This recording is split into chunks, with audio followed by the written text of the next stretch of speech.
And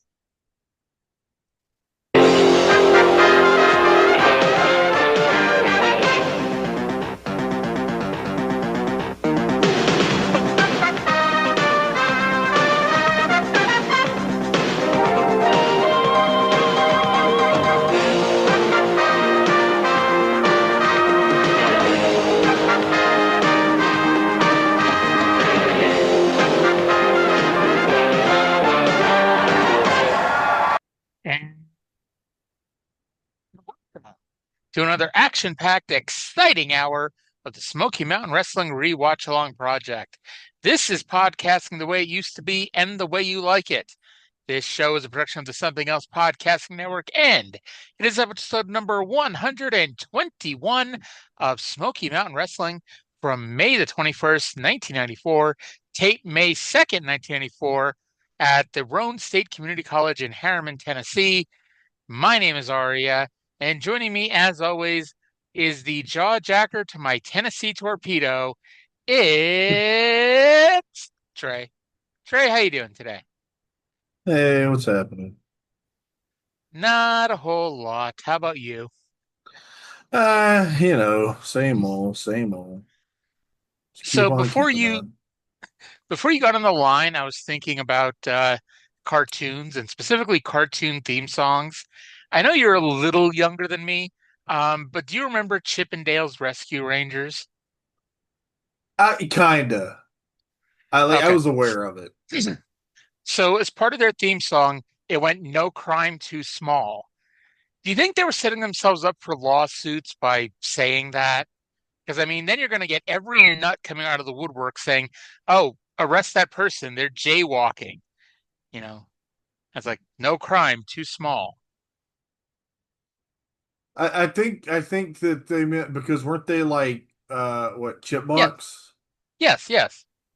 So I But it think was. they meant like physically small, maybe. I mean, it's possible because it's actually not no crime too small. It's two case. I'm sorry. Yeah, easy for me to say. No case too big, no case too small. If you need help, just call Chip, Chip, Chip, Chip and Dale's Rescue Rangers. Have I ever talked about my chipmunks experience? I thought you were going to say you were about to say did I ever tell you about being a Chip and Dale?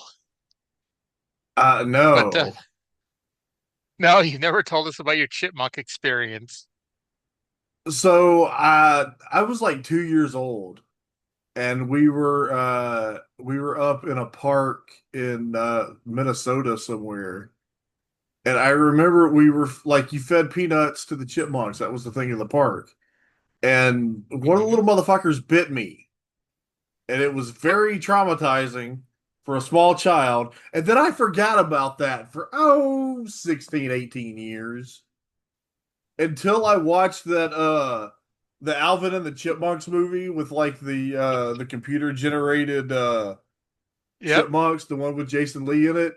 And then I Hmm. had a horrible PTSD flashback to getting bitten by a chipmunk as a small boy. I gotta tell you, when you told that story, I went on mute so I could take a drink. And when you told the part about being bit, I like was halfway through laughing. I'm like, I gotta go off mute and let this be heard. uh, Oh Lord.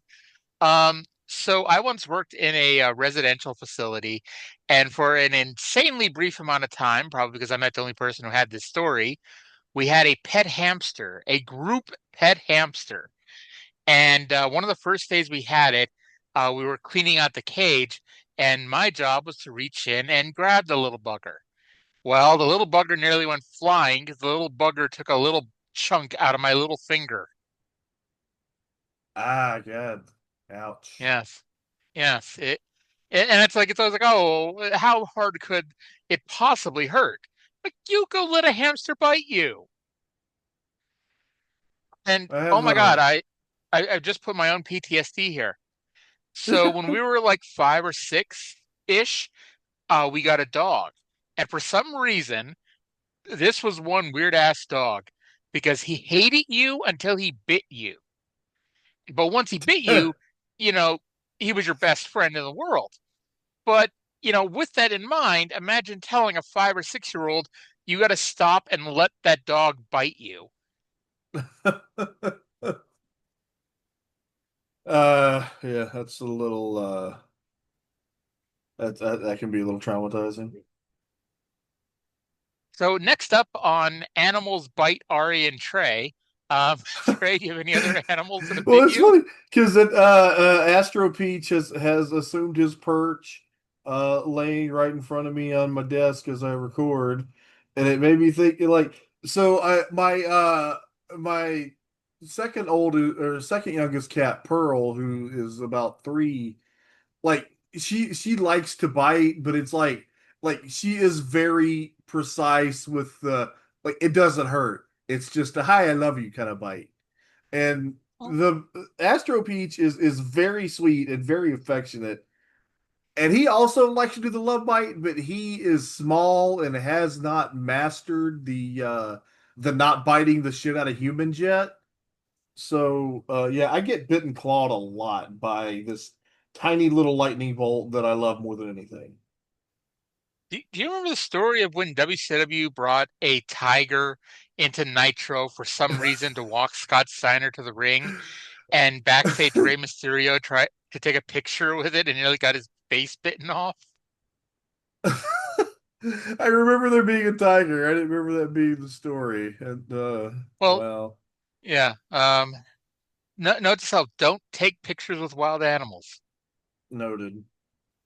My bestie, well, this was more than a few years ago. This was probably a decade or so ago. We went to the local city fair, and one of the attractions you could take a picture with an actual snake. And I gave it its respectful distance. And my friend was like, "Oh yeah, this is great. Just drape the snake right onto me." I'm like, "What? Who the hell are No, you? And when the hell did this like, no. take a picture with the snake thing happen?" Uh, I no snakes are we do not fuck with snakes. I feel about snakes the way the dirty white boy feels about snakes. I guess we'll get to that. When her and I went to Australia in 2017, we got a picture with a koala bear. You want to talk about Oh, adorable? That was adorable. that does sound adorable. Yes. Um, any other fun animal stories? I don't know. I was just remembering when you brought up koalas. Did you ever hear the comedian Mitch Hedberg? Not off the top of my head, but what Okay, was the story? he was but imagine like Stephen Wright with a drug problem, basically. He was very funny and he was just starting to blow up like when I was in high school, and then he died of like drug slash heart problem. He had a bit. He goes, uh, "My apartment is infested with koala bears. It's the cutest infestation ever. It's way better than cockroaches." That's what I thought of when I, you talked about I, koala bears. I gotta say that story went like all over the place. I didn't know how to take it. They're like, "Oh yeah, he It- died when I was in high school." I'm like, "Oh, that sucks. What the hell does that have to do with koala bear?" uh, Oh, Lord. By the way, 40 Years of Pay-Per-View, Book 2, 1991 through 1993, is available for pre-order right now. Go buy it. And it will be officially available this Tuesday, October 1st. yay! Yes, it is the sequel to the greatest book ever written. Um, Uh, can't wait. Indeed. You know what I can wait, though, for? The intro of this show with Bob Caudle and Les Thatcher. Let's go to that now. Welcome to another exciting action-packed hour of Smoky Mountain Wrestling. Professional wrestling the way it used to be and the way you like it.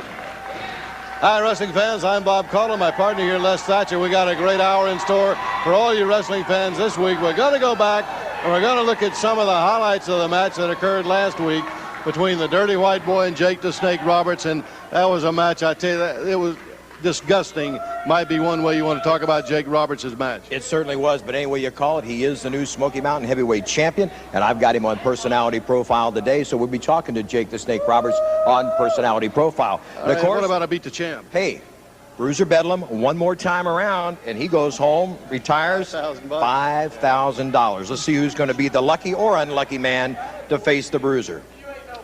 Brian Logan goes up against Bruiser Bedlam on Beat the Champ today.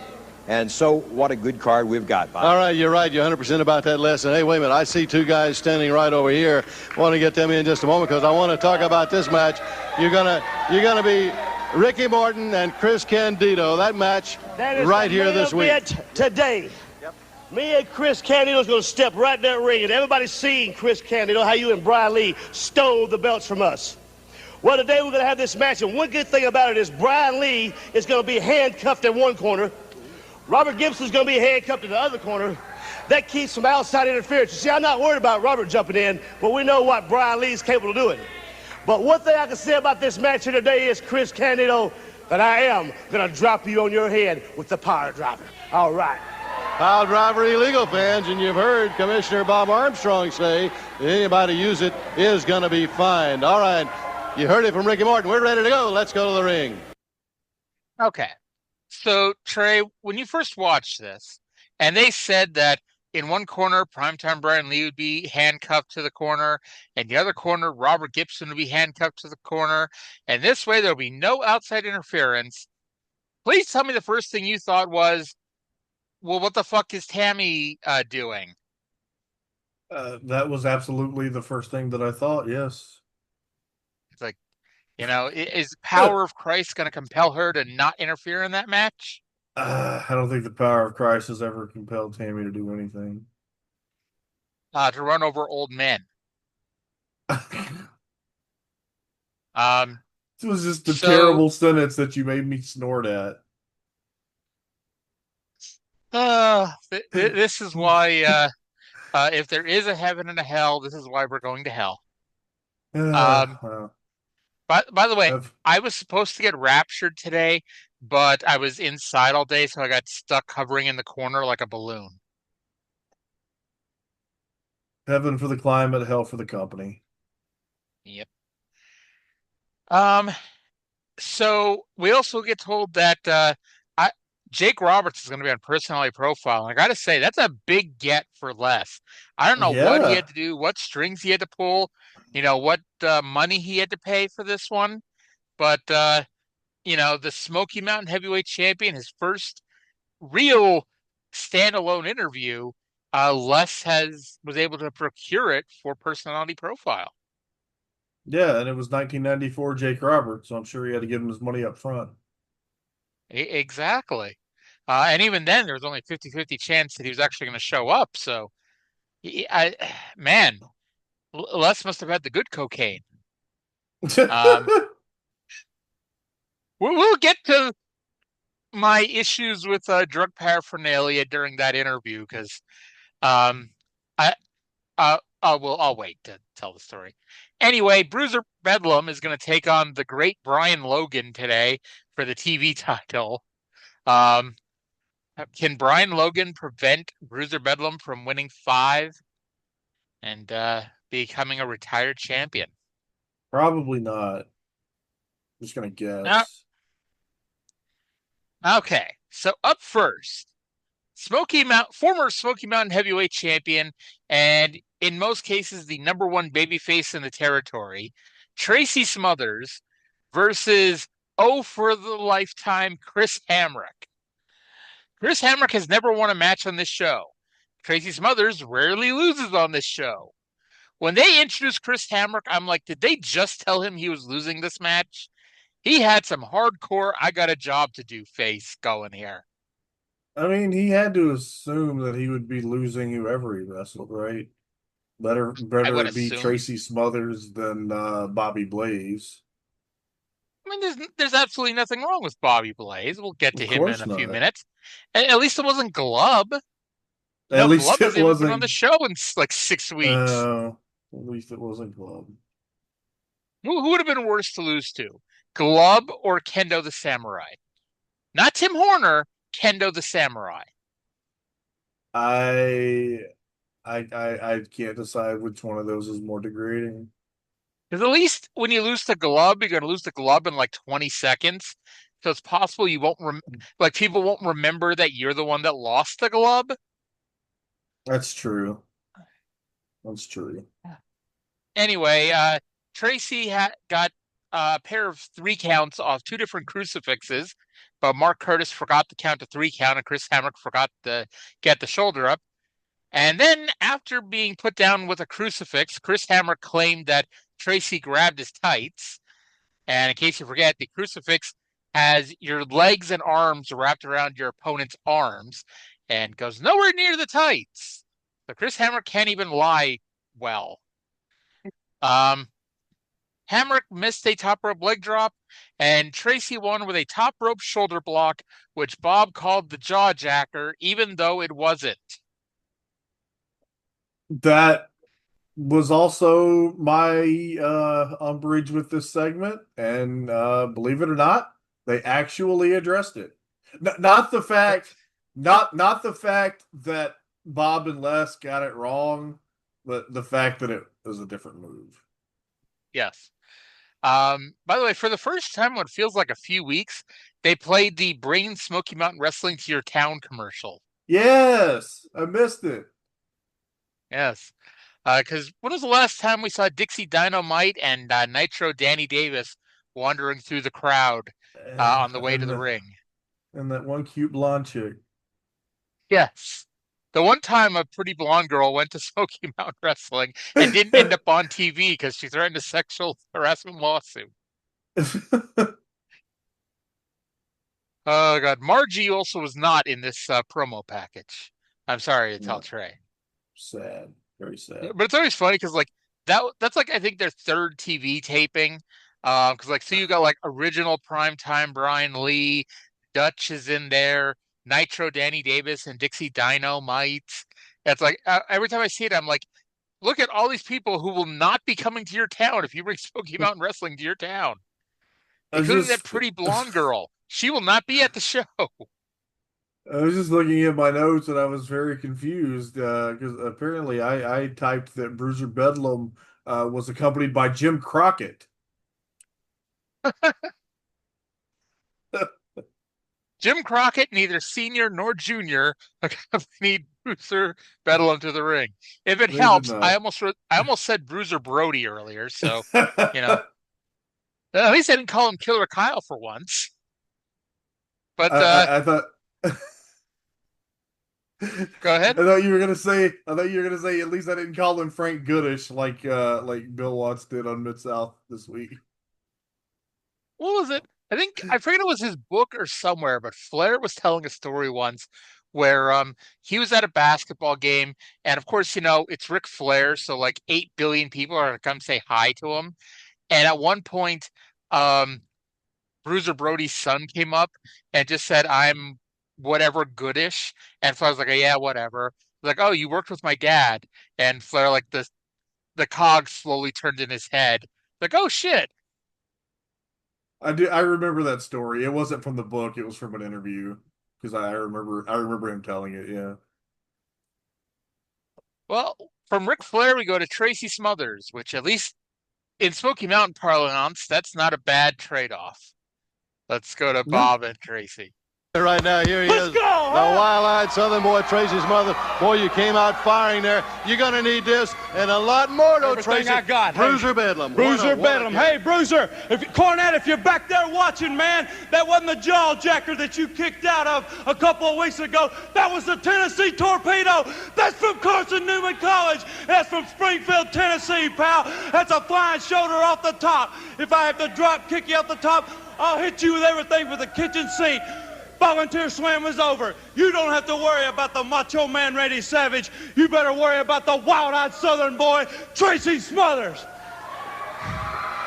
Now, I'm taking up the crusade against Cornette and his criminals. Bruiser, you're bad, but you can be had. You're rough, tough, and you're hard to bluff. But you better remember, I'm guaranteed not to rust, bust, collect dust, bend, break, or splinter. You bad, but they can all be had. I'll see you, Bruiser. You got to deal with this old country boy right here, and you remember my name, buddy. Tracy Smothers, the wild-eyed Southern boy. You and Jumpin' Jimmy Cornette's worst nightmare. I'll see you. I wouldn't want to be you. All right, fans. Okay, so this was a best of Tracy Smothers promo, just with, Bruiser Bedlam in there instead of Dirty White Boy or Prima Donna Brian Lee or anybody else.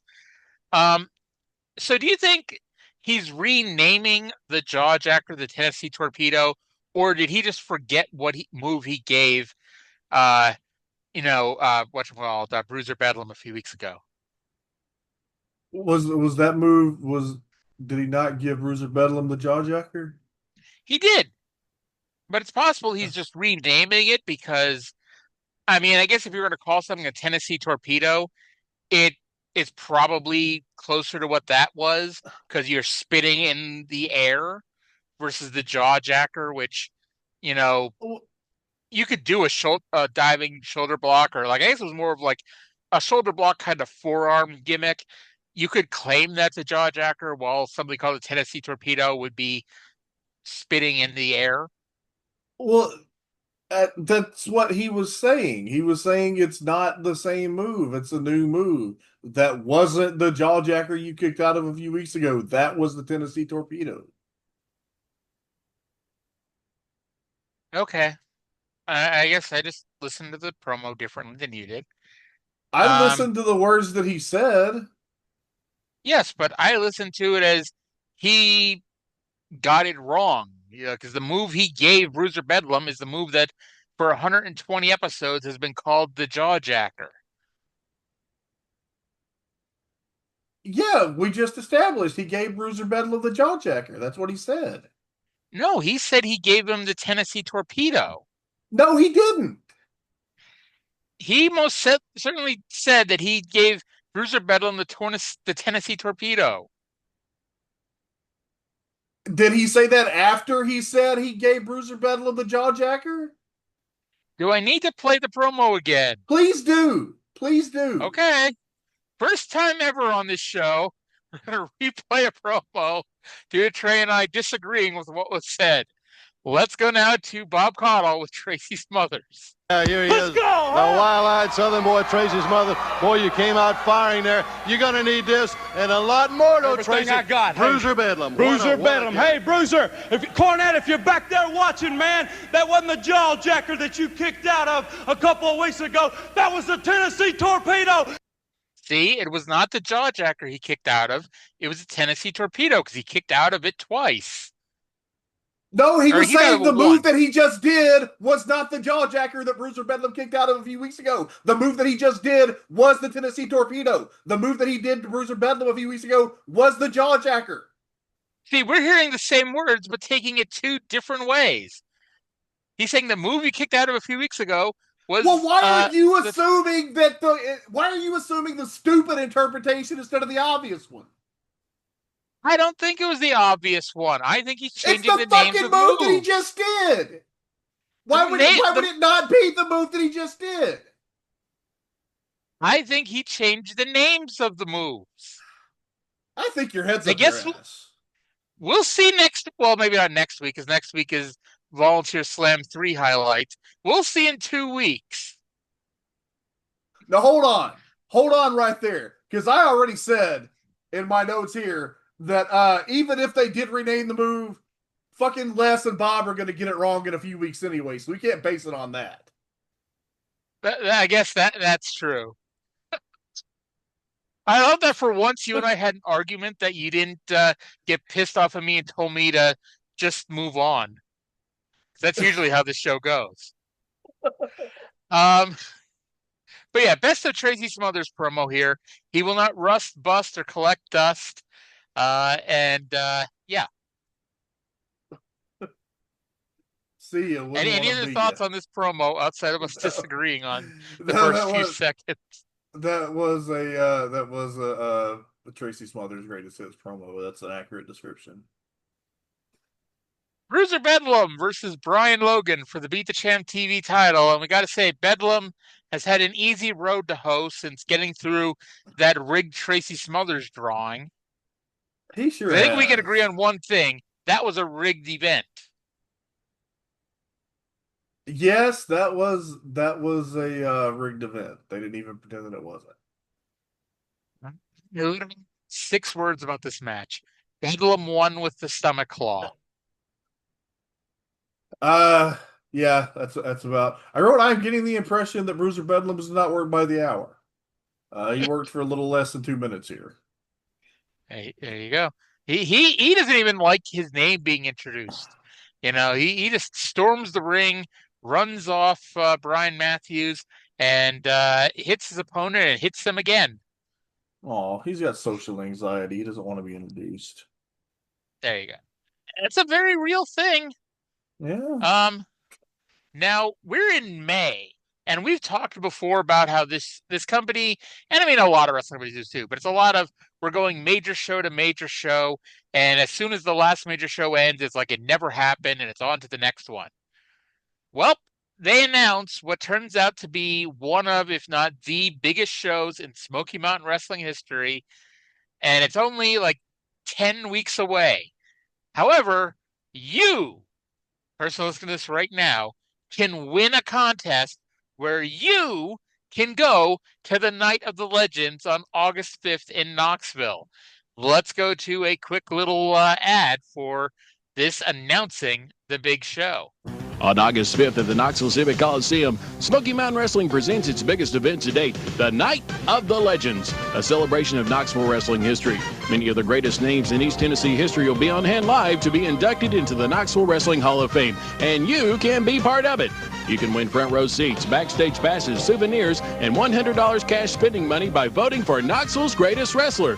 Send your pick for the best wrestler ever to appear in Knoxville's history to Greatest Wrestler, P.O. Box 1279, Morristown, Tennessee 37816. Votes will be tabulated and the award presented to the wrestler on August 5th. Then, one fan's name will be drawn from all the votes cast, and that fan will win the grand prize, so don't forget to include your name and phone number. You'll see the Night of Legends August 5th in Knoxville from the front row. I just realized that this is the Night of the Legends where Pam stole all the Fan Week money. So not only did they lose all the Fan Week money, JC also had to pay out $100 out of his pocket to somebody. Oh, jeez. Oh, Lord. Not mentioned is that Dave Meltzer will not be there doing commentary for a newfangled thing called the DVD. You're right. That was not mentioned. Yeah. Yes, mostly because it would have been really weird if it was. I okay. I can't help but think that they're rigging this a little bit. Knoxville's greatest wrestler, of all time. It's not like they're sitting here regularly talking about how great Whitey Caldwell is. I mean, you kind of have to mention him, but it's like this is obviously a very rigged vote that they want you to vote for the legendary Mr. Ron Wright. Of course. Are you going to write in to vote for Mr. Ron Wright? And you may win front row tickets to Knoxville and the Night of the Legends at $100. That's exciting. I'm like, you wonder though, because I don't know what front row tickets were, maybe like $25 because this was a really special event. But you wonder if there's anybody that was like, I just want to win and get the $100 and leave. You kind of want to see the wrestling, but also hey, it's $100. I can't imagine. Why would you do that? Did I ever tell you how I won a hot dog eating contest once? I swear it was for $100, which is where the link comes from here. So I was probably like 21, 22 at the time, so it's close to 20 years ago. I was at the mall one Saturday, and our mall was opening up in Old Navy, and so they were doing a whole big rigmarole around the mall where it's like, oh, come and the radio station's going to be here and doing live remote shit and all that stuff. And they're like, oh, we're going to have a hot dog eating contest and the winner gets $100. And so I'm like, I wouldn't mind winning. And it was free to enter. So I'm like, okay, I mean, I'll at least get a free lunch out of it and see how it goes. And so we go there. There's like 5 of us. and they tell us on your mark, get set, go. I think it was like 5 minutes. And like the person next to me was very much I watched ESPN2, so I'm going to shovel these hot dogs down my mouth things. I'm like, well, I'm not going to do that because I'm going to get indigestion. So I'm just going to take my time and eat some hot dogs. And I'm like, oh, I'm going to get a free lunch out of this. And I ended up eating 5. And it turned out the guy who was shoveling it down his throat next to me only got to like 4 before his stomach revolted on him. And I won. Wow. It was funny though, because it was 2 $50 quote unquote gift certificates to the mall, but nobody knew how to cash them out. So it's like, I think I went to like Kmart and bought a couple things, and like they ended up giving me the cash change for it. And so like I went to the back of the line and grabbed a 25-cent pack of Winter Fresh and cashed out the other one. Yeah. Nice. Yeah. Like, hey, Mama didn't raise no fool. She raised a hot dog eating champion. Anyway, I'm actually conflicted. Do you think Bruiser Bedlam ate a lot of hot dogs in his life? I bet he ate a decent number. I'm willing to bet that he had a lot of hot dogs and probably several beers. Several being the key word there. That's a hot dogs and beer physique if ever I saw one. Hot dog and beer's physique, but somebody who goes to the gym a lot. It's like he'd have a 6-pack if he didn't enjoy the hot dogs and the beer so much. Yeah, he goes to the gym a lot, but like he doesn't do cardio or like leg day. No, we saw him. He goes to the gym to bench press 550 pounds to get ready for his match with Brian Logan. Yeah. I want to believe he was doing that backstage. Like, oh, who am I wrestling this week? Brian Logan? Okay, Jimmy, I got to go lift 500 pounds. Like, and Jimmy's like, why? Like, because I'm wrestling Brian Logan. I'm like, okay. Who are you to doubt Brian Logan? Well, I was going to say, who am I to doubt Bruiser Bedlam? Because apparently this training works. Yeah. Speaking of which, let's go to the Bruiser and JC right now to brag about their earnings. Fans with us right now, Bruiser Bedlam and Jim. I wish you could have heard Tracy Smothers out here a little earlier. Tracy, he's got this guy's number, I think, Jim. No, the only number that he's got is the number 911, as Brian Lee would say, because he's going to be going to the hospital. You see, first of all, I want to say thanks to Brian Logan. That was the easiest $5,000 that my man, the Bruiser, ever won in his life. Undefeated TV champion. And let me just explain something to anybody who thinks they're big and bad, whether they be professional wrestlers, truck drivers, construction workers, bouncers, ditch diggers, it don't make any difference. Bruiser Bedlam can kick your butt. That's just a plain and simple fact. And he can do it easy too. And he's willing to at any opportunity. Now, Bullet Bob Armstrong is so noble. He's on this cause. He's on this mission. Oh, I would get in the ring and take care of Bruiser Bedlam and all of Jim Cornette's guys, but unfortunately, I can't resign as commissioner because so many things need to be done around here. That's so noble, Bob Armstrong. Excuse me while I feel the bile throwing up into my esophagus, ready to blow my lunch. Because that's what you make me, Bob Armstrong, sick to my stomach. You and Tracy Smothers on this campaign. If Bob Armstrong wants to get in the ring, resign as commissioner, that's all you got to do. No, he's got Tracy doing his fighting for him. Well, let me tell you something, Tracy Smothers. All you are is a hillbilly. Hey, did those hillbillies used to run from you when you came up when they were on the line at the Ford plant, huh? You know, Jimmy, you know what hillbillies like to wear? White shoes and white flags so they run fast and give up the fight. Because that's all you are, bunch of punks, scabs, and I get paid to beat you. I beat you good. Yeah, that's exactly right, because Tracy Smothers, that's what you are proud of, is being a hillbilly. And that's what hillbillies are, is cowards. But you know, Tracy says that Bob Armstrong, let me get this right. Tracy says Bob Armstrong's like a second father to him. What I'm trying to figure out is how he would know whether he was a second father or a first father. How does Tracy know who his father is anyway? Because from what I understand, old man Smothers spent all his time drunk around Springfield, staggering from one bar to another, while meanwhile Mrs. Smothers, sitting at home in that double-wide mobile home, She had so many visitors to her bedroom, she had to put a revolving door in the front of it. Did you know that? That's exactly right. That's exactly, yeah, Bruiser's been, hey, brother. And here comes Tracy Smothers. Well, he's got Cornette down.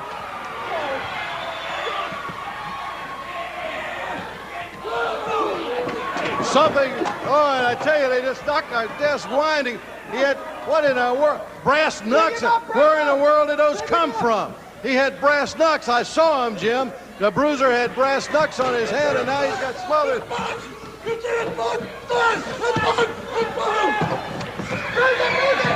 right, and Smothers just being clobbered there, trying to get some help out against Bruiser Bedlam. We got 3 or 4 guys who come out, and Smothers taking them all on. Well, there's no doubt Smothers was opened with that. And there's Cornette now, and Cornette with the brass knucks around his hand. Some more blows right to the head and to the face of Tracy Smothers. Cornette with a big blow to the midsection. Here come 2 more guys. Here comes Commissioner Bob Armstrong. Cornette throws down the brass knucks, and fans, wait a minute, we got to get some order restored here. We're going to be back. Let's stop. Let's take time out right here. We'll come back in a moment. So we were kind of joking on Bobby Blaze earlier. He was the smartest person in this segment. He came running out to help, but it's like he came running out and just stood there. Like Bedlam kept beating up Tracy, and Bobby's like not even doing the "oh, please stop." He just stood there and watched. Well, he's a polite Southern gentleman. It's rude to interrupt. He got credit for breaking up the fight when, like, Chris Hamrick ran out there and got his ass kicked. Anthony Michaels ran out there and got his ass kicked. All the job crew got their ass kicked and got no credit.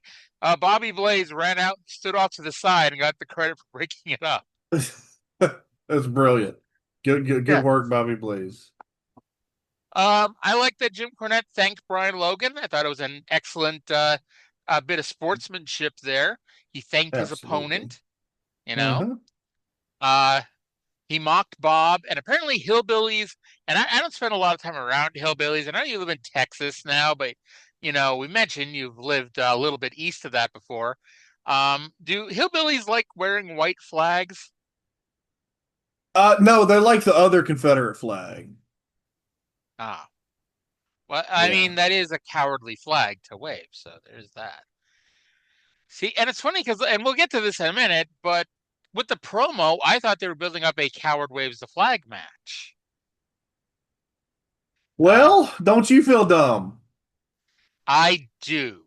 But apparently Old Man Smothers spent all his time at bars and being drunk, and so Mrs. Smothers, I pop for this. Mrs. Smothers apparently had a revolving door that all the guys would come and sleep with her.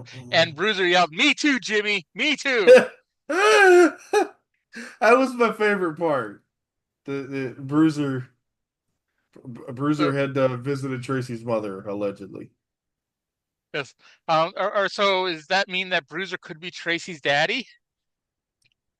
You know, that'd be a hell of a thing, wouldn't it? He doesn't look that old. That is a Vince Russo storyline waiting to happen. Yeah. Especially since Jim Mitchell's Abyss's dad, and he's like 8 years older than Abyss. Why let such things get in the way of a good story? There you or go. Any story. Exactly. So Tracy ran in because he had to stand up for his mama. He didn't seem in a hurry to stand up for his daddy, but his mama, yeah. That's a very Southern thing to do. His daddy could take care of himself, but his mama, no. Absolutely. Yeah, no, you don't insult a Southerner's mama. Yeah. And Bruiser somehow got brass knucks. Even watching it a second time, I'm not even sure how he got them, because I didn't see him go into his pocket or anything.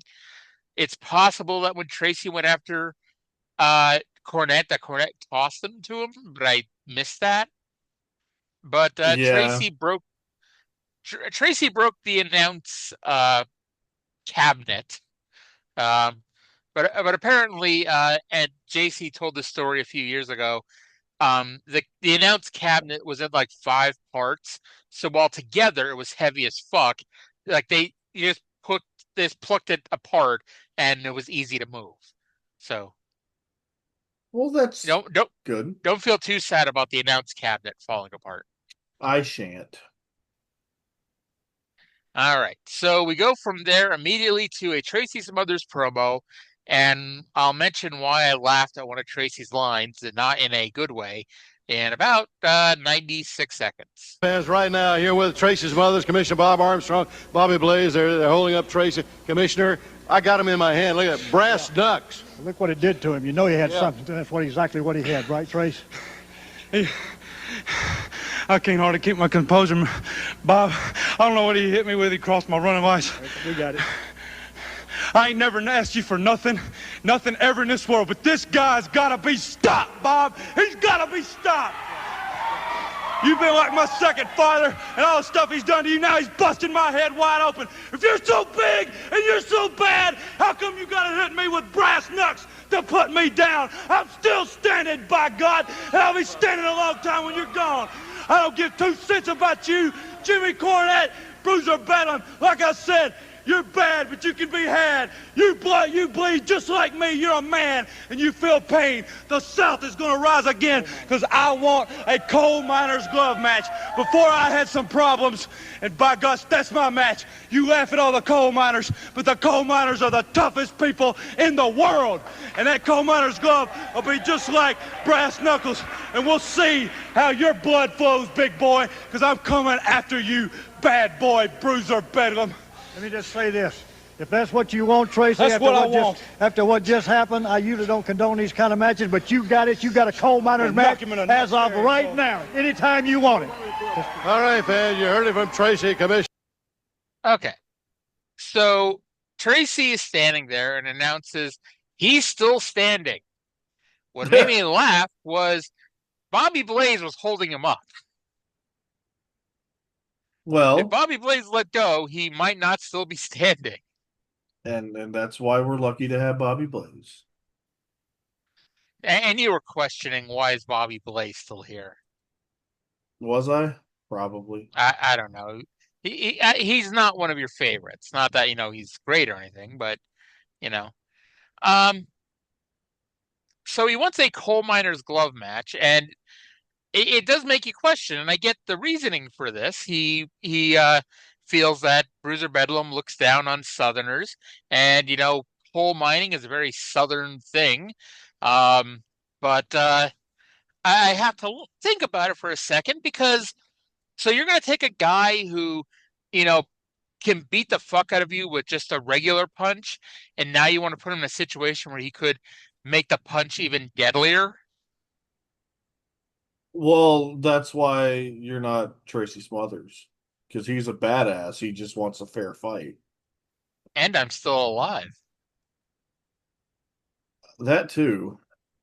Wouldn't the fair fight be both guys had a coal miner's glove? Sure. Okay. You're not even going to humor me with that argument, are you? No. Bullet Bob says that Tracy will have his match whenever he wants it. What if Tracy wants it at 3 in the morning? Does that mean Bob is going to sanction a coal miner's glove match back at the Flop House? Well, Bob doesn't have to sanction a match to sanction it. That's true. Or what if they're at the Dairy Queen in was it Hazard, Kentucky? Or wherever it is, that with the famous Dairy Queen. What if Tracy's waiting for his banana, and he's like, you know what? I want to have a coal miner's glove match right now against that doggone Bruiser Bedlam. And hey, there's his manager coming flying through the window of the drive-thru. If you notice, Cornette has he has a different swagger when he manages Bruiser Bedlam. Yes. It's not quite the Midnight Express Heavenly Bodies Cornette. He's got pep in his step. Yeah, because he knows he is the toughest guy around. Yeah. All right. So from here we get a replay of the Dirty White Boy Jake Roberts situation from last week.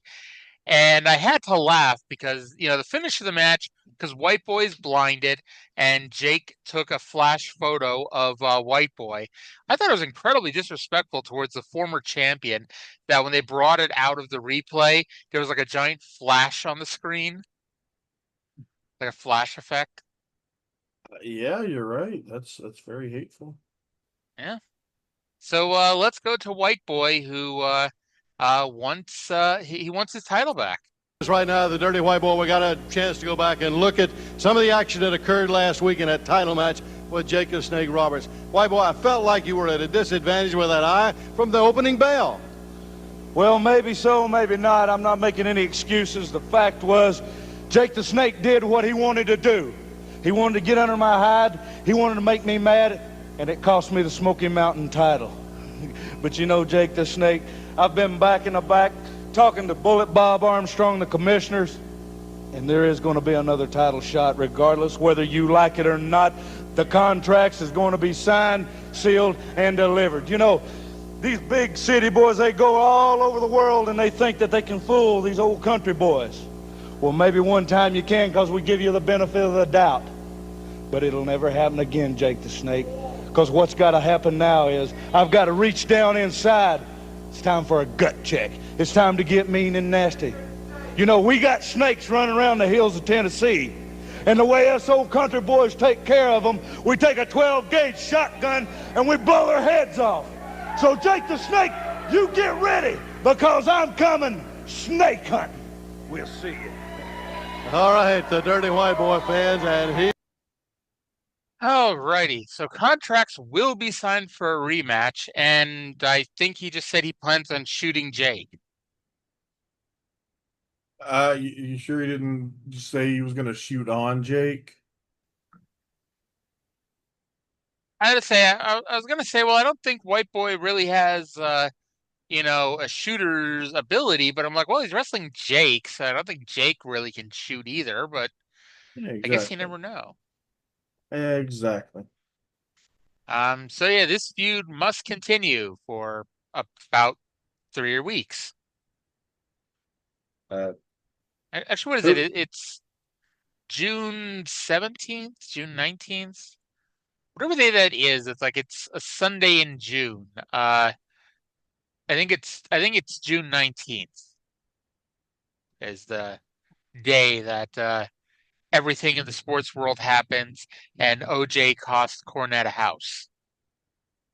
Well, how about that? Juneteenth Yeah. Day. I like to think it wasn't planned that way. You would assume not. Yeah. I mean, to be fair, I guess Oprah did open up the World Cup that year, so maybe. There you go. So let's go to, I don't know, a bathroom, you think, where Daryl Van Horn cuts his next promo? Probably. It's just a blank white wall, but it looks very So let's go to Daryl Van Horn with Fez and Kendo the Samurai. You white boy, you poor white trash piece of garbage. You had no idea of what you did when you got involved in my concerns, when you decided to come out on television and make fun of the ancient Egyptian invocations, and then you committed the ultimate act of blasphemy. You laid your hands on me. Well, you got a wake-up call at the hands of this man right here, Kendo the Samurai, the most vicious man in the history of professional wrestling, feared by the Japanese mafia, the Yakuza themselves. He's a master of many nerve holds. He can do anything to you. And exactly what happened to you last time, yeah, you got a view of it, but not a stereo view, because he spewed a vicious green stream of liquid in your eyes that's had you walking around off kilter for quite a while now. I'll tell you what, dirty white boy, you need to understand something. The title is of no importance to us anymore. This is all about paying your dues. When you touched me, when you got involved in this, you made the biggest mistake of your career, dirty white boy. I'll tell you what, if you thought Jake the Snake Roberts was an evil man, you obviously don't know Daryl Van Horn. It's a good thing that Daryl and Kendo don't care about winning this title from Dirty White Boy anymore.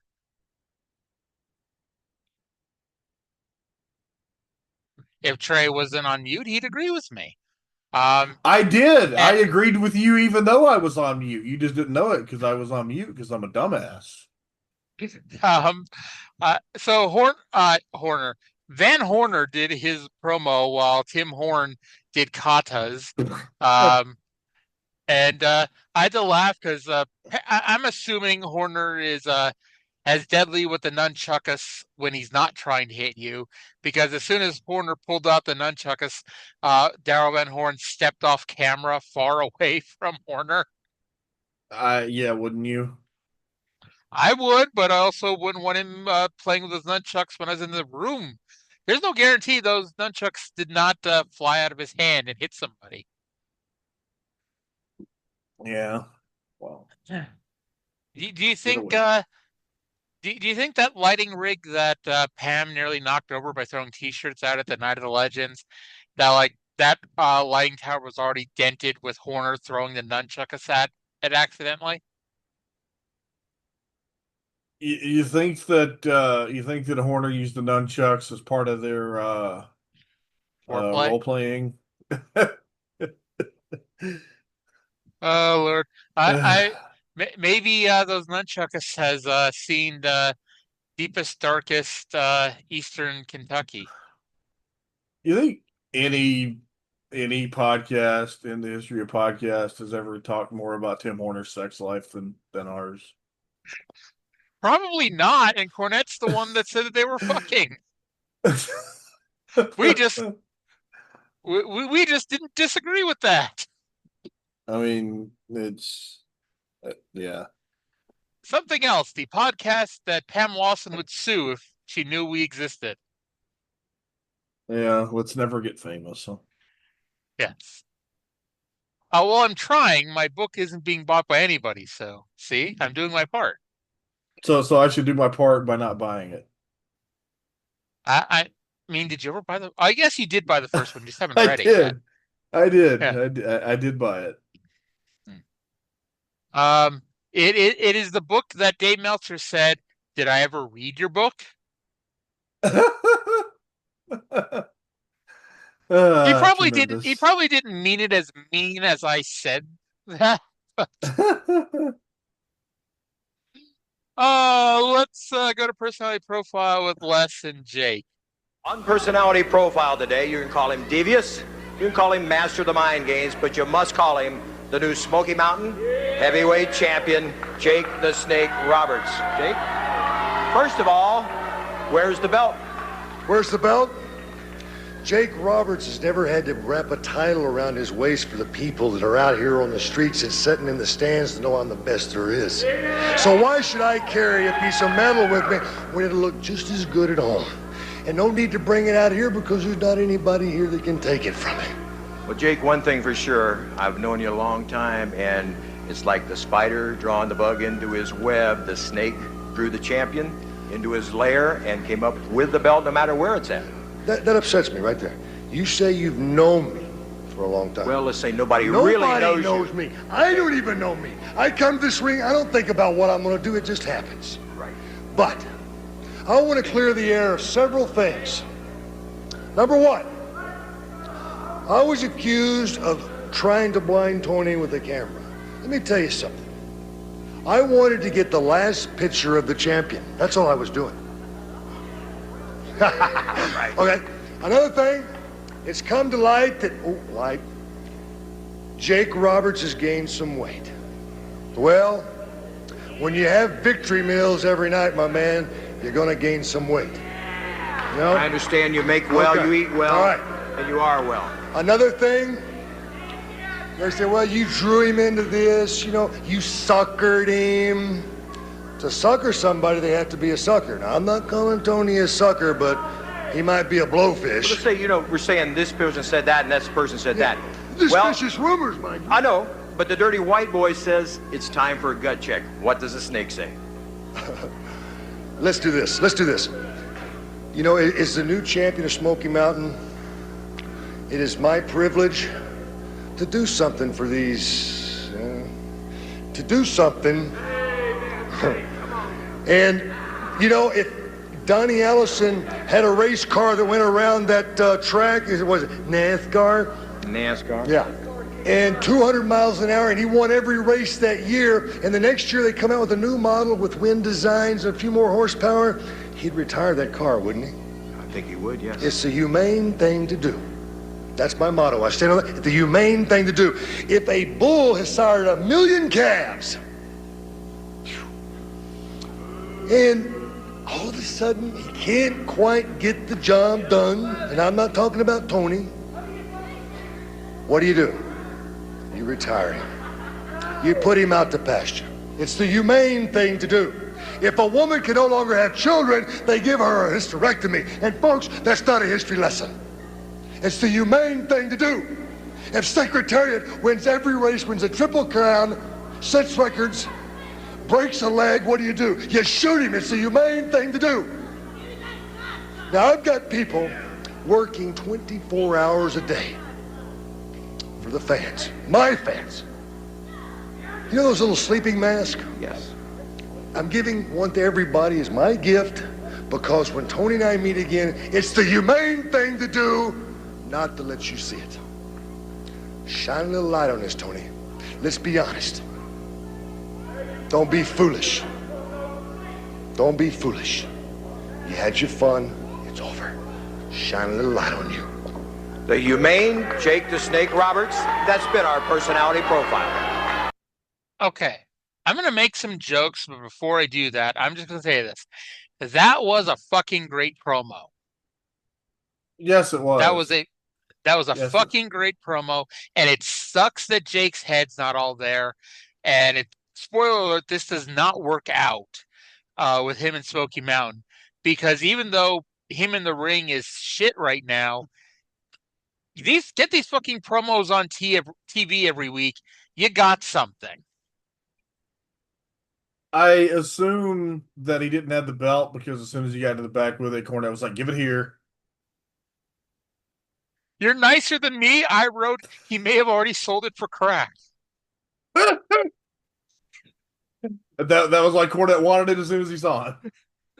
And then I wrote, Jake listened to our podcast last week as he starts talking about how he's gained some weight. That's why I texted you saying proof that Jake listens to the show. Well, when you have a lot of victory meals, you gain some weight. It makes sense. And it's funny because like he had this object in his hand, and I'm like, it's 1994, so it's not a vape. Is he got a fucking crack pipe in his hand? Oh God! I didn't know. It was a small flashlight. But like, I didn't know what he had in his hand. Did you know what he had until he turned it on? No. Well, I guess I didn't really put it together that he turned it on, but I did notice at one point, like, he's got a little flashlight in his hand, and then I just put that together, and that makes more sense than I thought it did.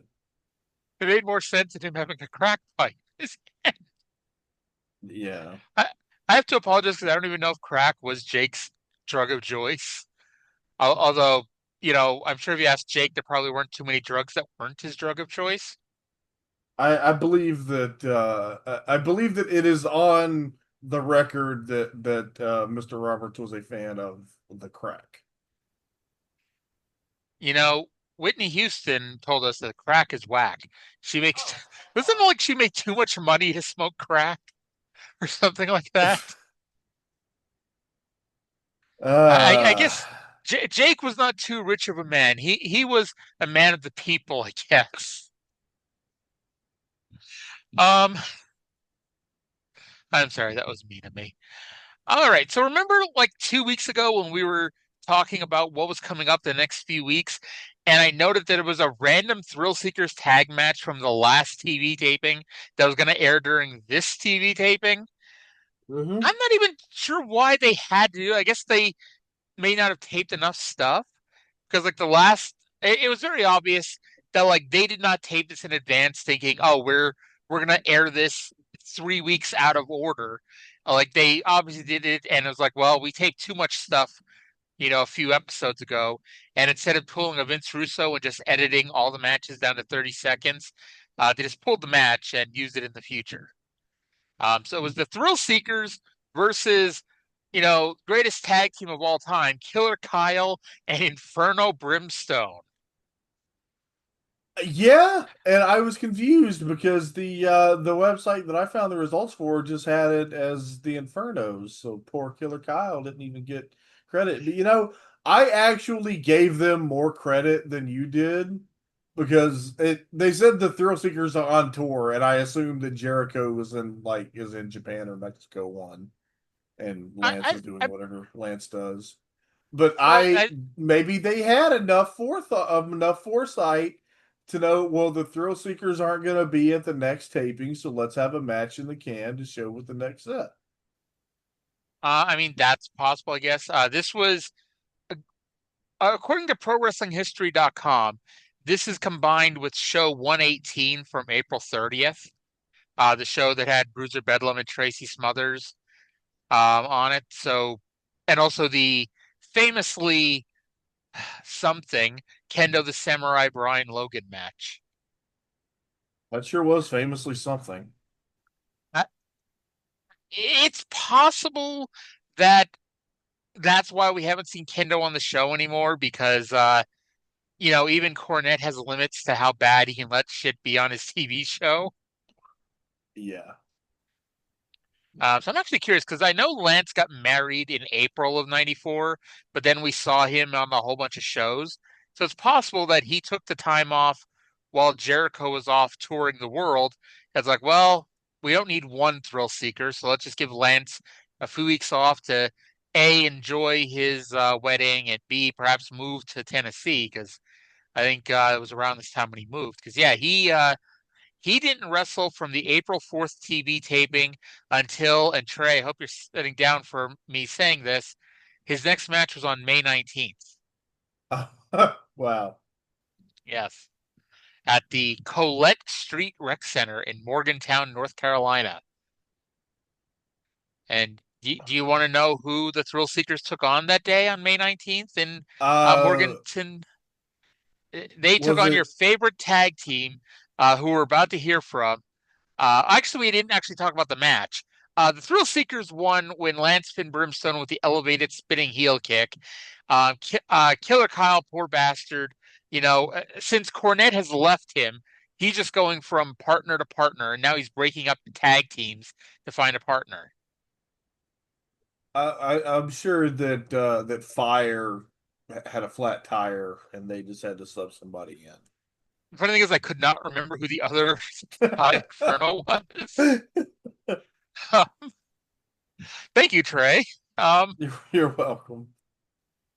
But let's go to Timothy Well and Stephen Dunn. They're the team of Well Dunn, and they're standing by with Bob Caudle. In action right there, that outstanding young team, the Thrillseekers, right here with me now. A team I think that really doesn't think too highly of those youngsters. We got Well Dunn with us, and you say that, hey, these guys really aren't in your caliber. Hey, let me tell you something. A few weeks ago we came out here with some legitimate grievances, did we? Yeah. Is that right, Tim, or what? We came out with some legitimate grievances. All we wanted was a little bit of respect around here. And you two flying squirrels mouthed off just once too often. Well, everybody's seen the tape. We left you guys laying right out there in the middle of that ring. Now let me tell you something. It goes like this right here. You say we got to earn respect? Well, we're earning some respect because I think we got your attention. And I'm going to tell you something right here and right now. We're going to get the gold. We're going to get the videos. We're going to get the limos. We're going to get the whole ball of wax. And it doesn't matter who we got to run over. If it starts with you, Thrill Seekers, that's good enough for us. Ain't that right, Timothy? That's right. It's real simple. When you're the greatest tag team in the sport of professional wrestling today, they call you Timothy Well and Stephen Dunn. And together, we're Well Done. You got it. All right, fans, we're going to be back. Don't go away. Right now, let's take this time out. Now, I don't dislike these two as much as you do, but I think we discovered the reason why they don't ever win any championship cummerbunds, because they're obsessed with the Thrill Seekers. I think it's safe to assume that this obsession cost them gold not only here in Smoky Mountain, but in the WWF. Because in the WWF, they were thinking about this tag team that had some matches together on Canadian Indies a couple of years before. Well, I'm talking about the next time they're in the WWF because they leave here and go back. They got a little bit of a run. Like they should be better than they are. Like on paper, they're a good tag team, but then they're Well Done. I don't want to say I like them, but I kind of like, I guess, more the idea of them, if that sounds right. It's like, exactly. Yeah. Exactly. It's like, they're like the idea of a good team. They're a little cocky. They're like a little, they got a little something, but like it never really developed. And it's like, You see, I think I would enjoy them more as just like a jobber team in the WWF. So maybe that was where they belonged. Maybe we need to, after this, we need to watch 1995 Superstars. There you go. I think like they would have been better as a opening to mid-card tag team in the territory days. Like they were just good enough, or like even in like, the smaller territories, even getting a run with the belts. But like, always in that, like they would have worked in the Paul Jones group, in Mid-Atlantic, like that opening card stable of heels that like really don't mesh together at all, but all are managed by Paul Jones. They could have worked there, I think. Them, the Warlord, the Ball Bearing, feuding with handsome Jimmy Valiant. Bob Marion. By the way, no comment on them losing their match last week with the Rock and Roll Express. I was really disappointed they didn't bring that up. Well, they were just so upset about these goddamn Thrillseekers that they forgot. They probably blamed the Thrillseekers for that. They probably did. And actually, I went and looked because I'm like, I wonder if they ever wrestled the Rock and Roll Express. Well, not only did they wrestle the Rock and Roll Express, we've already seen it. I completely forgot about this, but apparently 10 episodes ago, they took on the Rock and Roll Express, and that's their one and only match against them. Wow, the Well Dunn have been here for 10 weeks already. More than that, because their first TV match was episode 108. And so it was the same TV taping. They beat Anthony Michaels and Bobby Blaze. They beat Larry Santo and Robbie Eagle, and then they lost to the Rock and Roll Express. And in case this is one of those times you think that I'm like a wrestling savant, no, I'm just reading Cage Match right now.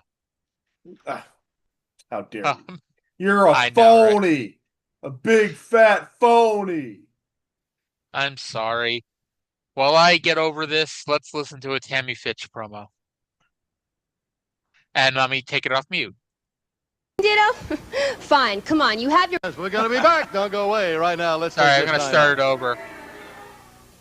Okay, Ricky Morton, you want a match? You want your revenge against Chris Candido? Fine, come on, you have your match now, and let me tell you something. It doesn't matter if Brian is handcuffed to the ring post, because Chris doesn't need his help.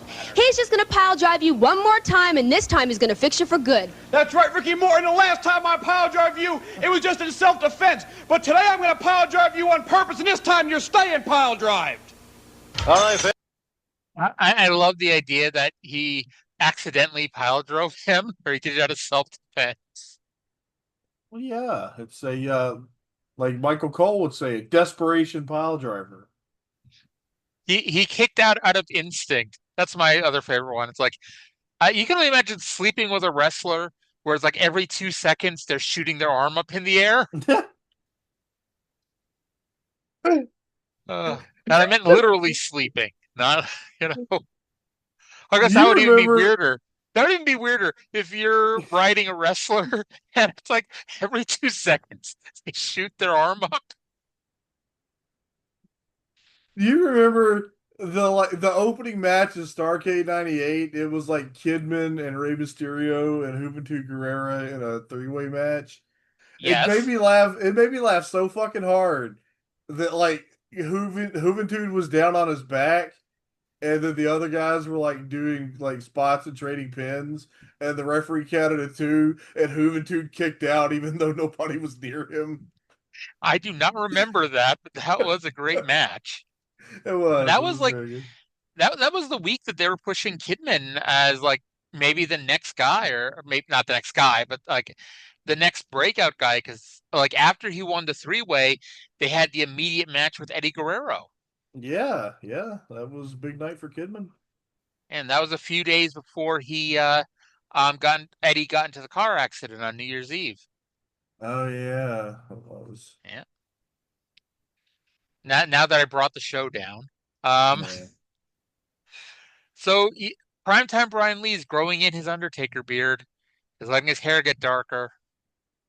Ooh, spooky. Yeah, like literally, like this is May. The Undertaker is on WWF television in less than a month. Wow. Yeah, and it's like, and it's funny because and I mentioned this. Cornette has never really talked about the fact that on two straight SummerSlams, two of his biggest heels were on the shows in main event positions as cartoon characters. Why don't you go ask him about it on Twitter? Oh, I'd love to, but the motherfucker blocked me. Um, Just maybe couldn't I'll. leave him alone about Prince Karras. I was in a pissy mood and shit happened. You tweet him. I looked at. I'm the only person who can tweet Jim Cornette. You fucking tweet him. I don't tweet him annoying shit. You okay? Asking him what his thoughts were on that is annoying shit. Like I'm genuinely curious. Like I'm sure it's all he wasn't happy about it, but it's like, you know, he's pushing Unabomb as we'll get to this next year. Unabomb is an unbeatable, unstoppable, undroppable badass, and on the other channel, he's a dentist at the exact same time. Yeah. And I get like that is a lot more egregious than Brian Lee is the Undertaker, because like they didn't like do a close up of his face to be like, oh, there's Primetime Brian Lee, you know. But still. Anyway, I feel like Bullet Bob needs to say something about all these pile driver threats, because the pile driver is illegal. Paul Orndorff is sitting in WCW looking at his bank account going, I lost a lot of money being fined out a pile driver. And they're over here on Smoky Mountain talking about pile driving each other every fucking week now. Well, what you got to do is you got to get somebody to pile drive you, and then you can be mad about it, and then you can get the commissioner to sanction pile driver matches. Or no, to sanction to unsanctionedly sanction. Oh well, let's not jump ahead yet. That's still to come. So we need a main event first, and for a main event, we have the WWA World Heavyweight Champion, U.S. Junior Heavyweight Champion, and one half of the Smoky Mountain Tag Team Champions, the Suicide Blonde / No Gimmick Needed Chris Candido with Primetime Brian Lee and Tammy Fitch versus Ricky Morton with Robert Gibson, where both Primetime Brian Lee and Robert Gibson are handcuffed to the corner. Quite possibly the longest written match intro for a one-on-one match ever. Oh Lord! Remember in 1998? I know this is right before you started watching, but you go back and watch stuff, so you may have seen this. There was a match on Raw between Mark Merrow and the artist formerly known as Goldust in the build-up to WrestleMania 14, and Sable and Luna were handcuffed to the corners, and somehow Luna got out, and she got a tube of lipstick and smeared it all over Sable's face. Odds are that's not what's going to happen here. You were right. That did not happen here. Morton went for a pile driver 30 seconds in. I wrote Mark Curtis should disqualify him for that. Caudle finally realized that Tammy could interfere. Morton had tunnel vision, focusing solely on the pile driver. And I was thinking about, again, TNA and Abyss again. Abyss can tell you that tunnel vision is a bad thing, because for years, every week on TNA, we hear that Abyss has tunnel vision. And then suddenly he no longer had tunnel vision, and that's when he won the NWA World title. So maybe if Ricky Morton wasn't focusing solely on giving a pile driver, he could have won the NWA World title right now. So what you're saying is that the tunnels in the impact zone are the key to everything. Yes, indeed. Thought so. Yeah. Candido missed the top rope leg drop like Chris Hamrick did earlier. Morton followed that up with a suplex that I'm shocked that Les and Bob didn't call a double drop kick. No popping? I laughed. I'm sorry. It didn't. Mike didn't pick it up. Okay. Tammy somehow got the key to the handcuff and decided 6 minutes into the match to let Primetime Brian Lee go, and he ran in for the disqualification. Why did she wait? Because everything was going fine until then. Sure. And then they go for a spike pile driver, and Mark Curtis, instead of trying to stop the 2-on-1 beatdown, spent a good 30 seconds trying to let Robert Gibson go, who barely got out in time to help Morton. Well, what else is Mark Curtis going to do? I feel like he did the right thing. I mean, he could have stood between them. Do you think that would have stopped them? I think they were close enough to the ropes that even though Mark Curtis is a very small man, they may not have been able to execute the move. I think that they would have yeeted poor Mark Curtis into the third row. No yeet. I was going to say something else. I don't remember now. This is why I take copious notes. So, when I think about things later, I can say them. By the way, who's the NWA World Champion right now, Trae? Trivia question for you. In Right 1994, not in 2025. In 1994, at this point, nobody. There you go. Yeah. I honestly thought I was going to trip you up there for a second. Although I don't know how I would have tripped you up, because your options would have been Chris Candido or Dan Severn. And yeah. Not yet. So let's go to a show closing promo with biased Bob Armstrong and the Rock and Roll Express. All right, fans, with us right now here at Rock and Roll Express, Commissioner Bob Armstrong. Commissioner, fine or no fine, with that match up there, it didn't look like it was going to matter to those guys. Well, I'll tell you this. I hate the pile driver worse than any hole known to man. It's put a lot of good wrestlers out of professional wrestling because it's something that can injure you permanently. Absolutely. But I do recognize the fact that these gentlemen right here, the Rock and Roll Express, do have the right to fight fire with fire. So I'm here to make you guys an offer. What I'll do for you is this. This is as far as I can go for you. I'll sign the pile driver match, in which you can use the pile driver, and I'll have the belts put up, but I cannot sanction it. Would that be all right with you, gentlemen? You got that right, Bob. You see, all I want is a little understanding. You see, that's not being too demanding, is it? Thank you, Bob. You see, I know where you're coming from because I know how dangerous a pile driver can be. You can break your vertebrae, even break your neck. But you see, it's an eye for an eye and a tooth for a tooth. And you see, Chris Candido, you and Brian Lee, everybody knows that you stole the belts from us. So we're coming at you. A power driver match. You know what that is, Bob? Pinfalls don't count. It's whoever gets power drive that ring, the other team wins. And I'm telling you, Chris Candido and Brian Lee, you have the Smoky Mountain Tag Team titles around your waist. And I feel like they've grown to Robert and I and all these nice fans. So whoever it may be, baby, we're coming for you. And I guarantee you, with Bob Armstrong holding the belts, be on the line, a power driver match, brother. All right, fans, you heard it. It's going to be there, the pile driver match, the Rock and Roll Express, Chris Candido, Primetime Brian Lee. That's going to do it for this week. Next week. Okay. So I know what we're going to, at least I'm pretty sure I know what we're going to say here. But Trae, I'm going to let you go because I rant and rave enough. So unless you're wanting to rant and rave about how breaking your vertebrae and breaking your neck are apparently two different things, you take over and rant a little bit here. I'm not at the emotional level that I was, I guess, because you got me to yell about something even stupider earlier. But when this happened, like I'm surprised you didn't hear me screaming all the way in Massachusetts, because I think I did.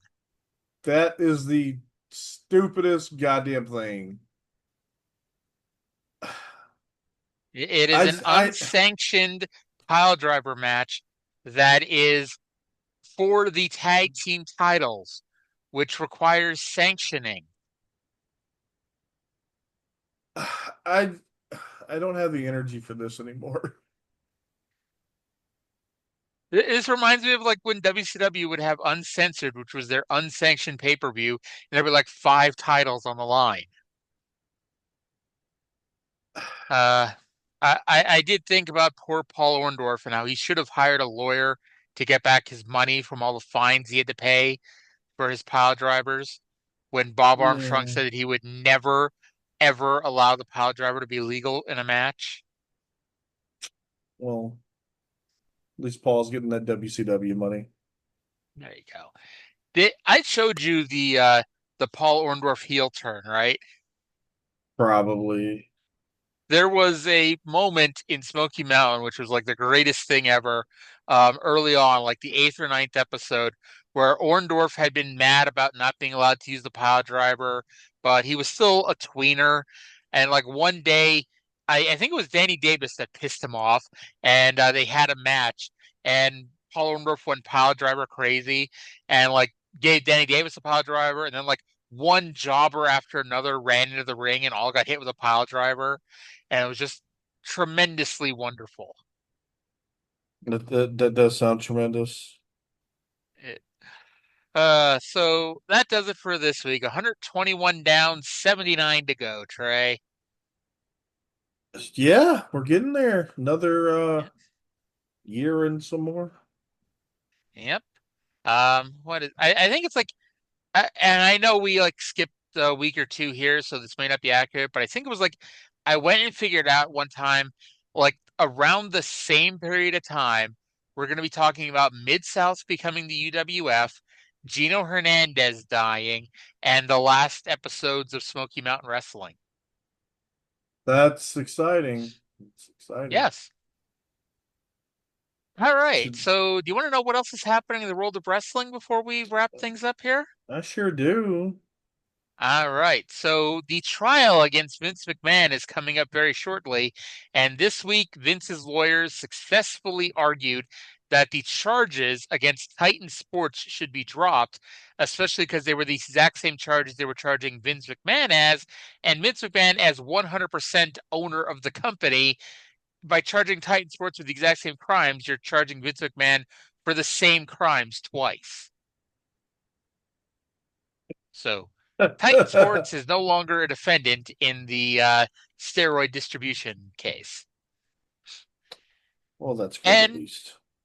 Yep.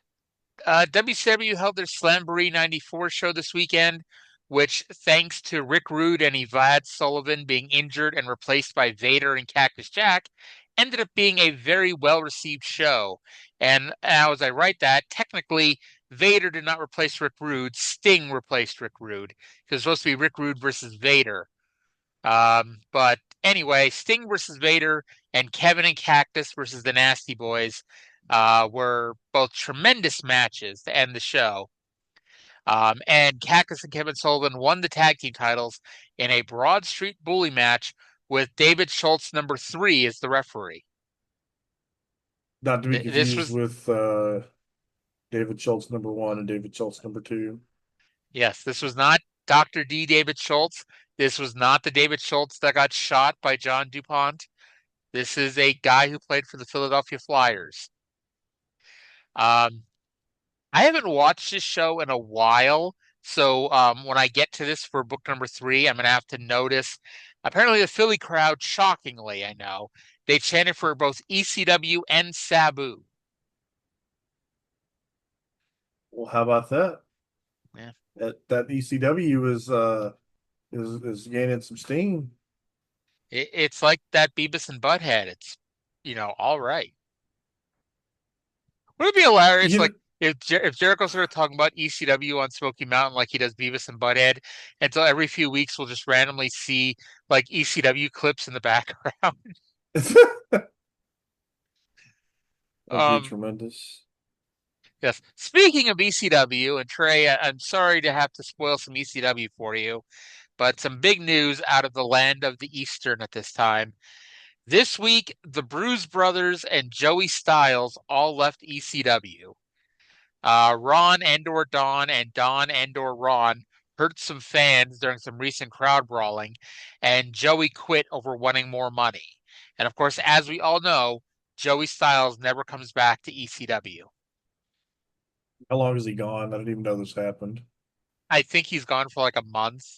I remember I'm pretty sure that he's replaced by a man named Willie Watts, which was a black guy doing a Bill Watts impression. That sounds tremendous. It was a shame that I guess Mr. Jay Sully wasn't available. I was thinking that too, like, poor Jay Six Pack Sully, who me being, I guess, an idiot at the end of the day, when I first heard them calling him Six Pack Sully, I thought it was because he had abs.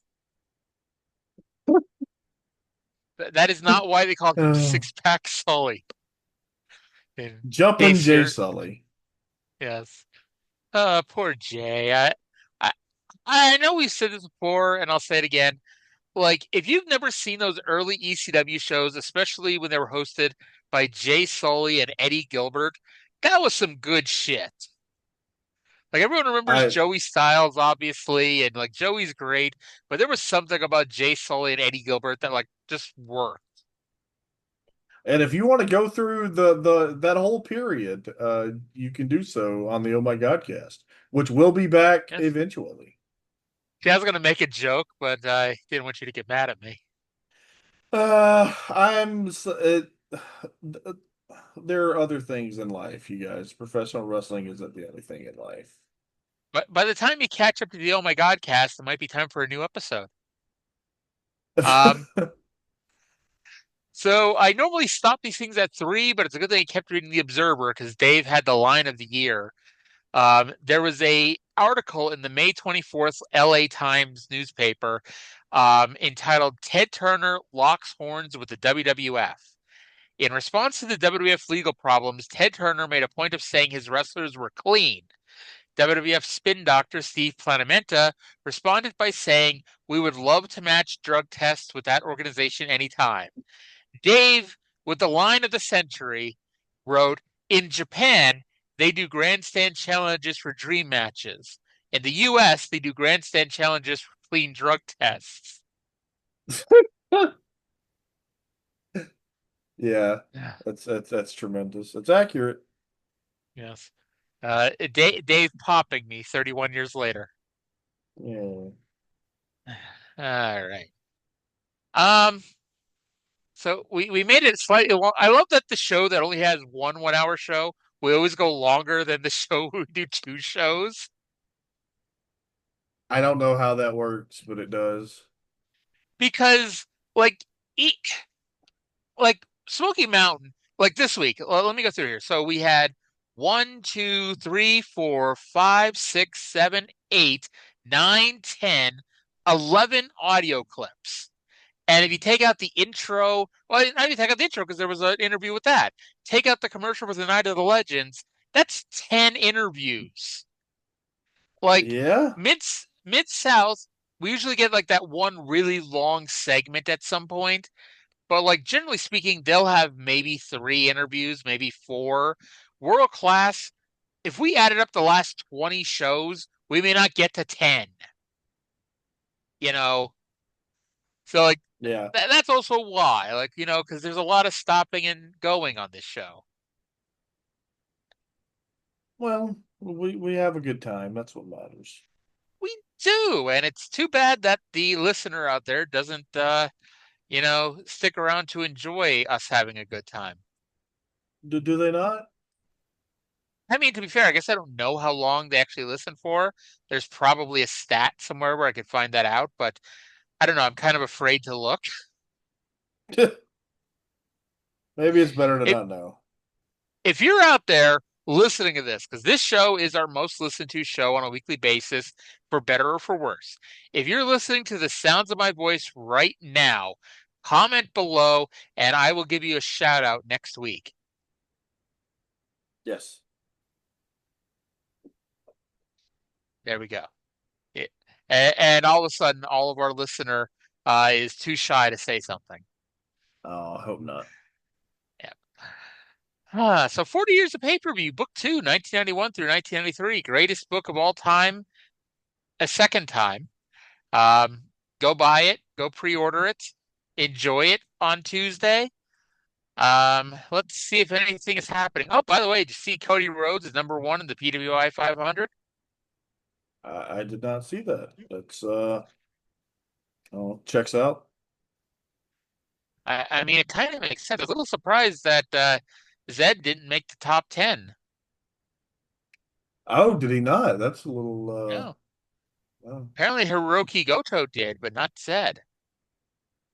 And it's kind of funny, and we kind of mentioned this. I'm pretty sure we talked about this last year. It is a lot more acceptable for people and wrestlers to talk about their PWI 500 rankings now than when we were kids.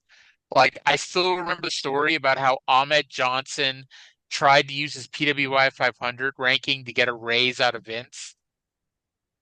He probably got a rise out of Vince, but not a raise. I mean, didn't Jonathan Gresham do the same thing with Tony Khan a couple of years ago? Is that what caused that? Not for like a raise, but like I don't know, to reference to how he was being used, I guess. Which that was the story at the time. I don't know. I don't want to speak out of turn. I like Jonathan Gresham.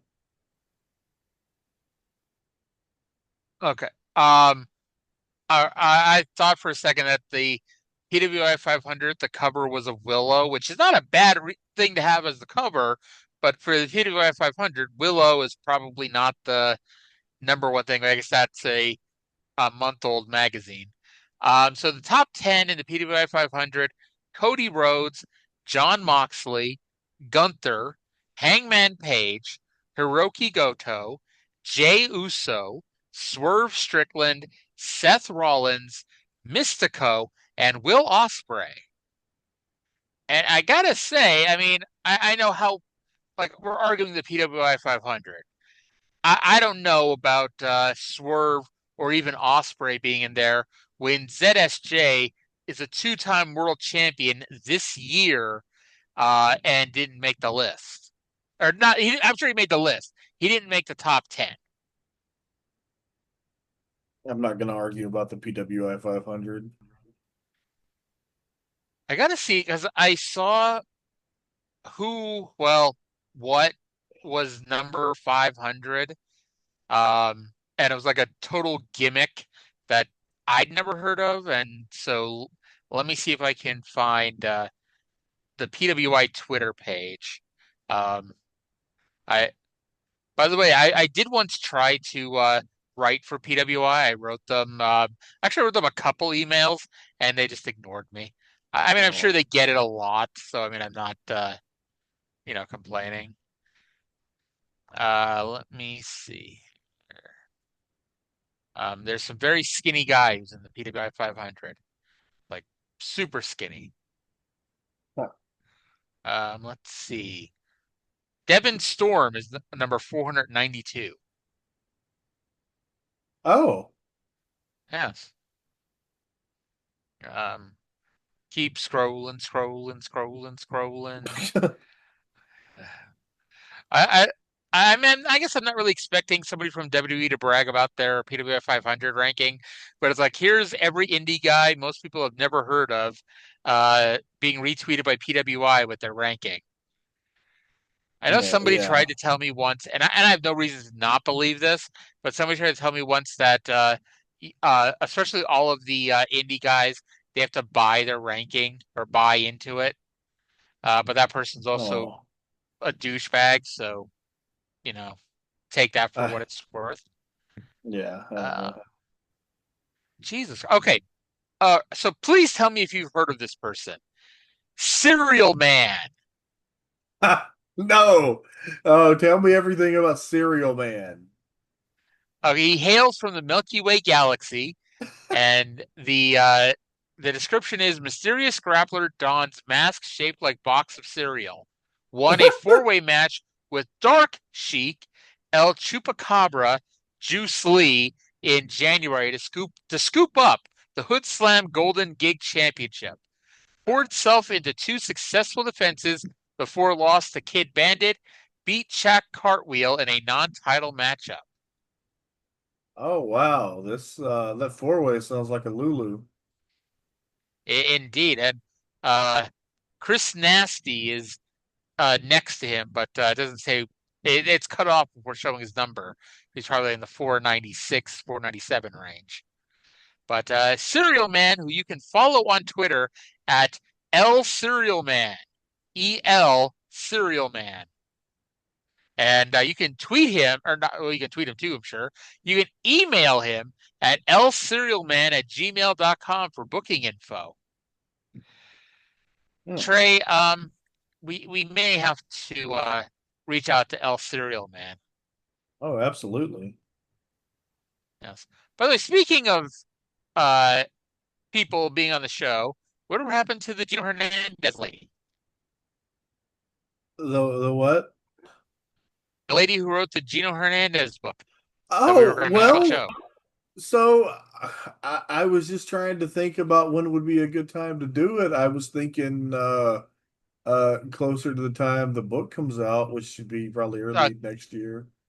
Oh, I thought you told me it was in September that it was going to come out. I think, I don't know. I think I may have had that in my head at some point, and then I got corrected. Oh, okay. Well, at some point, we're going to try to have a guest on this show, believe it or not. Well, the other show, technically. We'll see. Could be any of the, I mean, does it matter what show we drop her into? It does. Well, it does not. I mean, I guess if she's going to come on to review the show, sure. If she's coming on to interview and talk about the book, we could do a bonus show if we wanted to. That's true. That's true. We'll burn that bridge when we get there. You gotta love us booking these shows here over the air like this. It's just tremendous. Yeah. How's your pro wrestling sim doing?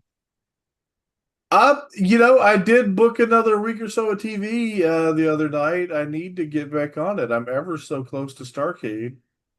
Maybe I'll bring that up now, so I'll have it to be looking at when we finish it.